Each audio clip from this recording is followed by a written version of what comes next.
प्राकृत संख्याएं अर्थात natural numbers क्या होते हैं। देखिए, जब नंबर की खोज की गई थी, इनिशियली जो नंबर की खोज की गई थी वे नंबर्स प्राकृत संख्याएं कहलाई, नेचुरल नंबर्स कहलाए। तो इनिशियली कौन से नंबर्स की खोज की गई थी? ये नंबर थे 1, 2, 3, 4, 5, 6, 7, 8 और 9। ये 9 नंबर थे और इन नंबर से बनी हुई जो भी संख्या थी ये सब प्राकृत संख्याएं थी। ओके, अर्थात जीरो की खोज पहले नहीं की गई थी, जीरो की खोज बाद में हुई और जिसका श्रेय भारत को जाता है। लेकिन जीरो नेचुरल नंबर अर्थात प्राकृत संख्या में नहीं आता। इसलिए क्वेश्चन में जब भी पूछा जाए सबसे छोटी प्राकृत संख्या अर्थात नेचुरल नंबर क्या है, देन आंसर वुड बी 1।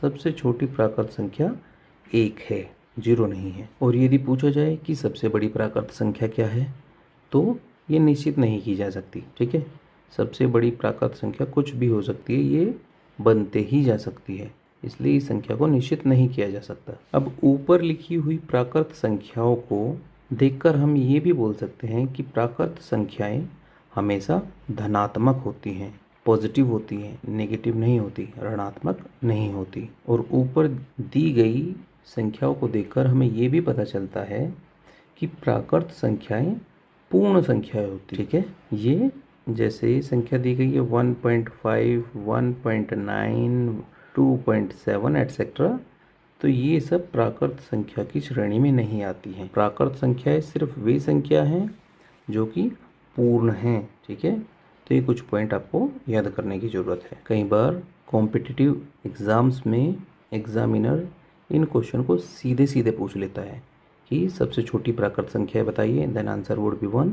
सबसे बड़ी प्राकृत संख्या बताइए, देन आंसर वुड बी निश्चित नहीं की जा सकती। ओके, कुछ संख्याएं लिख के दे सकता है कि तय कीजिए कौन सी प्राकृत संख्या है। तो हमको देखना है प्राकृत संख्या एक तो पूर्ण संख्याएं होंगी और धनात्मक होंगी, ऋणात्मक अर्थात नेगेटिव, और जो पॉइंट्स में संख्या है, दशमलव में संख्या दी गई है, ये प्राकृत संख्याओं की श्रेणी में नहीं आती।